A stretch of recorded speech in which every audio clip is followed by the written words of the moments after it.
and welcome to the latest edition of the Public Sector I Heart You podcast. I'm Rebecca Davis, Chief Executive at West Midlands Employers, and today I'm really excited to be joined by Peter Cheese, Chief Executive of the CIPD. Peter, thank you ever so much for joining me. Really appreciate your time. I know you have an incredibly impressive biography and CV and leadership journey, but just tell us some of the highlights for you which really stand out on your career today. I think I've had an immense privilege to meet many different people in many different contexts. I've worked in many different countries through my consulting career, and been able to connect and understand lots of different ideas, which I think is genuinely a privilege. And part of the challenge in today's world is sort of seeing the interaction of many different things that are all happening at once. So there have been a lot of highlights. I've been very fortunate, but certainly the last decade or so running the CIPD has been a real highlight. I see it as a job which has a lot of potential linked to it in terms of the people that you meet, as I said, and the things that we can influence at a really, really important time in the evolution of the world of work. Yeah, and the CIPD is such an important organisation. Certainly as a people professional, I'm proud to have been a fellow of the CIPD for a number of years. But it is so essential, isn't it, for HR professionals to recognise that accreditation, recognise the quality. Just tell me a little bit more about what the CIPD's plans are for continuing to grow. Yeah, I think that's the key thing, but it's not just growth for growth's sake. I've often said that I think if you look back historically, we haven't always invested enough in ourselves as people professionals. And yet here we are funding ourselves with these big agendas and really trying to be where we should be, which is at the very heart of business thinking. But to be there and to be credible, to be confident, to be capable means that we also need to invest in our own skills and capabilities. And what I'm very proud of and what I believe that professional bodies like the CIPD represent is just that. It represents the professionalism. It represents standards. It engages and supports a community and, of course, encourages and supports continued professional development. And those are really, really important parts of being what it means to be a professional. Yeah, absolutely. And how do you think that compares to other professions where sometimes that license to practice is required, where it's not so in the people professional world? No, and I do often compare us to, say, accountants. But as you probably know, even in, you could hire somebody to be an accountant, not an auditor, but you could hire somebody to be an accountant who wasn't qualified. It's just you wouldn't do it. In our world, we need, I think, to progressively get to that kind of place where we recognise that in order to be a capable and confident HR professional, you need to have basic qualifications, part of a professional community, as I've said. And that's very much how the finance profession regards itself, and that's very much how people outside the finance profession would regard it. And I think we need to get to that same sort of place because, particularly with finance, I think we work at the very heart of business, and we need to be equally credible and confident as they are. Yeah, absolutely. And I think for you, you've obviously worked across many different sectors and have that unique position of seeing public, private sector organisations, not just in the UK, but globally. Tell us a little bit about your reflections on how that compares to perhaps the UK public sector and how they support and develop their workforce, some of the gaps. Yeah, I think the important thing is in every sector you can find fantastic points of light. It's not like one sector is great and another sector is not so great. There are always great points of light. I think that the public sector is so important. I mean, first of all, it's, when you add it all up, it's the largest employer, not just in the UK, but in pretty much every country. Secondly, it is a sector that represents us all. We all engage in public sector, and public sector represents us. And indeed, I think so many people work in public sector because they see exactly that connection. They're serving and supporting the community. So that says, I think you can see practices within public sector, for example, around diversity and inclusion, which are as good as anywhere. I mean, we know there's a lot of debate, of course, about where we go with diversity and inclusion now, and we need to be careful that we're really aligning our practices to real business outcomes. But those have been, I think, things that are very strongly enshrined in public sector, and we need to keep pushing on those agendas. But other areas where perhaps public sector has struggled a little bit in comparison to commercial sector are things like the investments in technology and things of that nature, measuring outcome and output, which is really, really important and indeed sits at the very heart of our profession map, that idea of being able to understand outcomes, being able to write business cases, analytics, and all those things which are so much part of the language of business, and that hasn't always been quite the same discipline within public sector. But I'm also equally very proud of the work that we're doing as the professional body across the public sector, not least with West Midlands employers and the local government associations, but with central government and the civil service, across the NHS, places like that, with the same idea, which we've already touched on, which is to help the profession to grow, to professionalise, and to see itself as it really is at the heart of public sector. Because the other quick point to make about public sector is it is all about people. Generally speaking, public sector doesn't run big factories. It doesn't have a lot of capital investment. It's very much about the people. It's how we engage, how we connect, how we ensure that inclusion is in the heart of our cultures in the public sector, for example, how we build the skills. Absolutely central to the public sector agenda. Absolutely. And in the West Midlands alone, we've got 68,000 local government employees. That is an account of our school staff and wider public sector organisations. So it is a huge part of the West Midlands economy in its own right. Now, I saw you recently at the Labour Party conference at the end of 2024. Just tell us a bit about how the CIPD tries to influence government policy, because there's some quite big changes on the horizon. Yeah, there certainly are. And I've always seen this as a very important part of what we do, helping to be a voice for the profession and influencing, as you said, some of the bigger public policy agendas, labour market regulation, things like that. So we've always sought to do that, and certainly over the last 2 or 3 years got closer to what was then the shadow government with the Labour Party. So going to their conferences and things like that, engaging with the shadow cabinet team, for example, was a very important thing for us to do, because when they did come into government in July, we were already pretty well connected with many of the senior leaders across the Labour Party. And then, of course, recognising that what was emerging in their thinking and came through in the manifesto was the Employment Rights Bill, for example, a lot of very significant, in fact, the biggest number of changes in labour market regulation we've seen in decades, together with other really important programmes around skills, around things like what they call now Get Britain Working, so helping people from more disadvantaged backgrounds, the NEETs, the not in education, employment and training, young people, but also people who, how do we help some of the people who have been on benefits, maybe disability benefits, also find meaningful work, and how does that balance with their needs? And that, of course, as we know, is very much an agenda today, which we are, I'm pleased to say, pretty close to government on a lot of these questions, and seeing, therefore, our profession being recognised as absolutely central to a lot of these debates, because it will be, in most organisations, the HR teams that are trying to understand these changes and how we implement them. Absolutely, and I think that's part of what we try and do, is to try and really help raise the voice and amplify that voice of people, professionals across the public sector. Now, I'm going to turn to your book, because I know that's been published a number of years ago after the pandemic. The New World of Work, it feels like a title which is in need of a volume 2. What with all the changes we're seeing in the world of work at the moment, what are the top ones that you're sort of most interested in?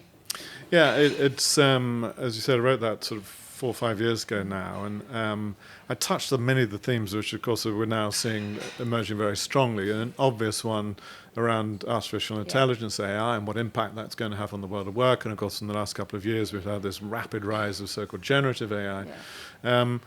Also, public policy changes we've already touched on, and the legal the framework in which we're operating. So, yeah, I mean, I think the reality is, as we've already said, that the amount of change going on in the world of work just seems to continue to accelerate.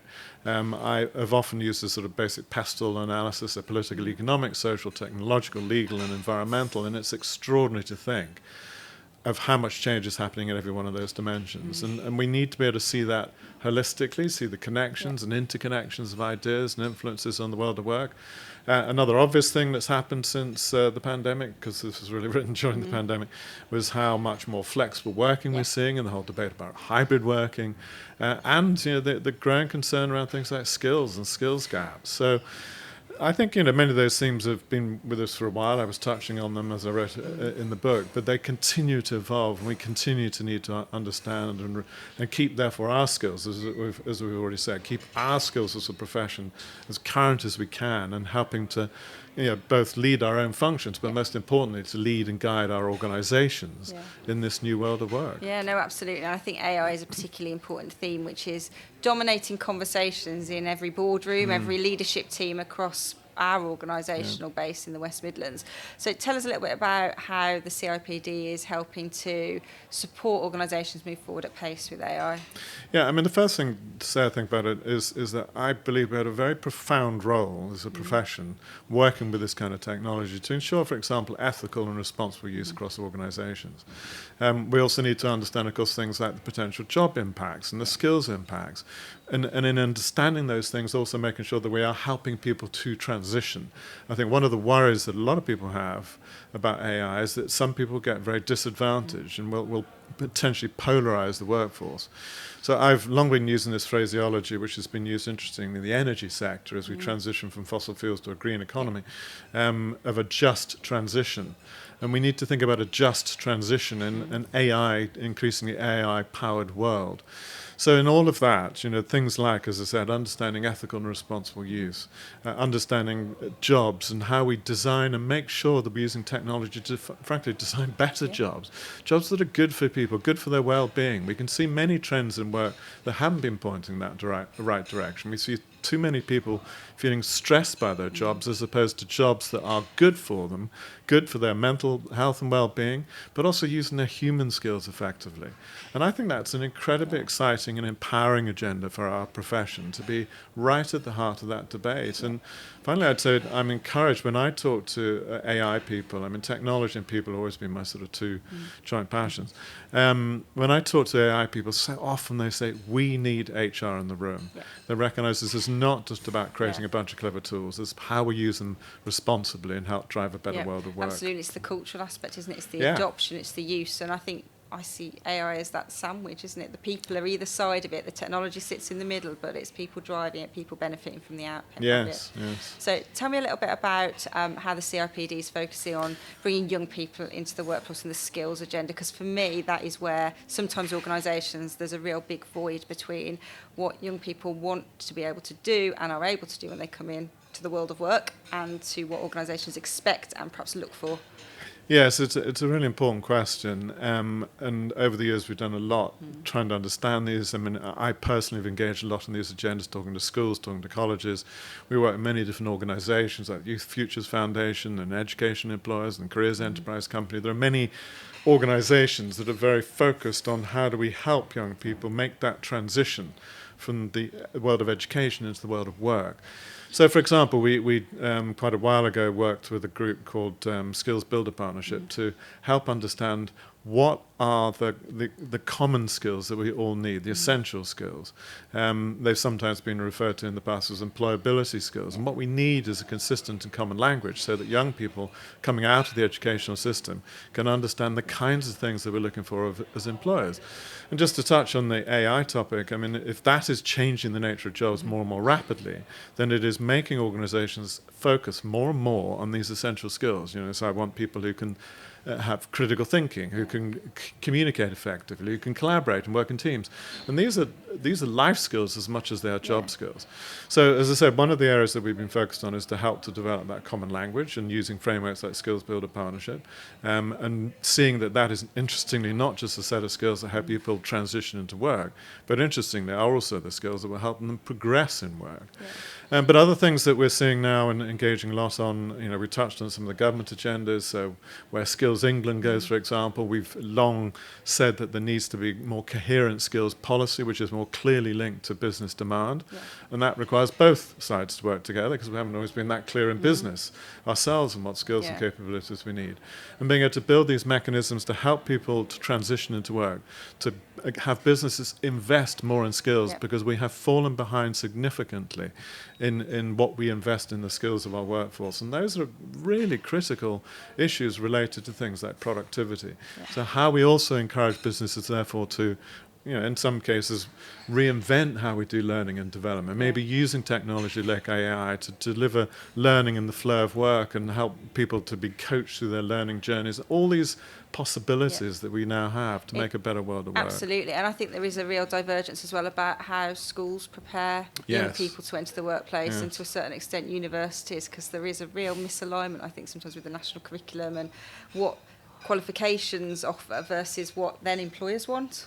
Yes, there is, and there's a lot of data on that, and it's challenging because at the end, as I said, I think what we're increasingly looking for is saying, well, if we can be clear on these employability skills, these essential skills, you can learn them through lots of different routes in education. You can learn them through lots of different disciplines.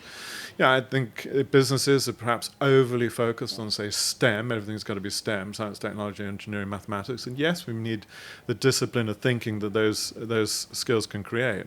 But it isn't just about that. It's recognizing that the arts and humanities can also instill those kind of skills in people.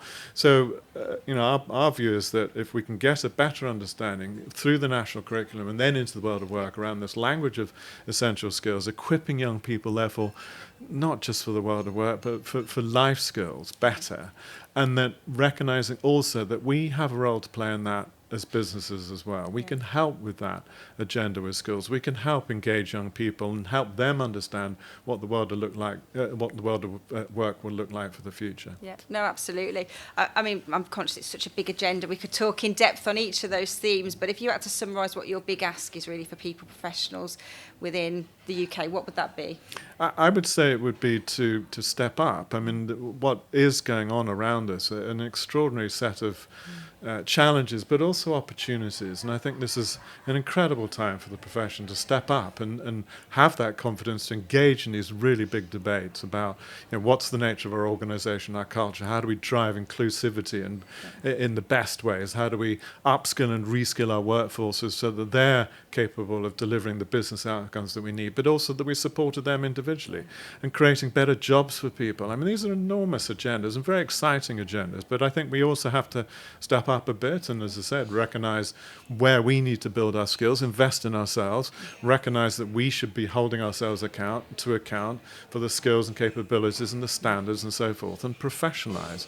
So those are, I think, all perfectly achievable things. And certainly as the CIPD, we welcome these opportunities to talk with communities like the one that you're supporting, Rebecca, and help to engage in this wider debate about how we all ultimately help to shape that future of work. Absolutely, and we are really up for that and stepping up to the agenda and very much hopefully supporting councils to do that. So thank you for your time, Peter. It's been fabulous. Thank you. Thank you.